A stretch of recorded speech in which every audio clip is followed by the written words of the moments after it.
selamat datang ke rumahku, kotak-kotak aku. Ni rumah ke jembatan? Dua-dua boleh. Jangan malu-malu. Minum air parit tepi rumah aku ni. Lain macam je kau ni.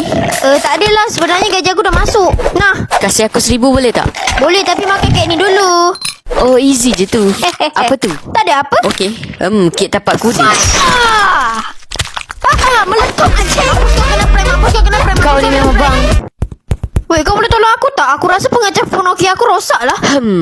Aku try kalau rosak kau yang salah. Okay. Ya. Ha? Fuyo. Bapa. Ha? Dia nak pergi mana tu? Selamat anda di prank. Ya. Beres. Waktunya. Yo, sini kejap. Ha? Kenapa? Aku jumpa diamond. Ha? Aku punya. Tekan Mak kamera. Mampu kena Eps. prank. Hah? Kau joget apa seorang tu lah, Nat? What the? Kau guna ilmu hitam ke? Taklah, aku guna ilmu putih. Cuba lagi, dik. Allah. Tunggu kau. Oh, nak iPhone fake ni. Aku pernah tengok kat TikTok. Weh. Weh, sikit lagi. Cuba lagi, dik. Aku juga.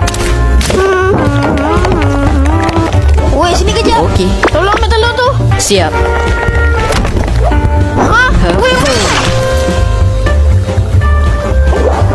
Baby shark tu. Bangunlah hijau. Ha? Finally dah 50 tahun aku tunggu. Wow. What the? Ingatkan ada ikan.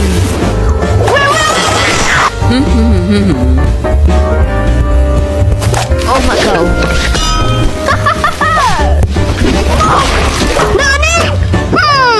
Macam mana pula dia hilang ni? Hello. Letak sini.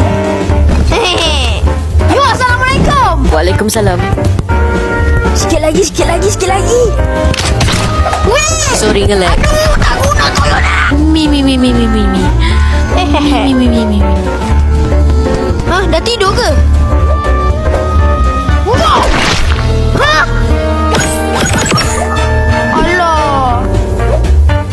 Mampuslah dia. Mak kau.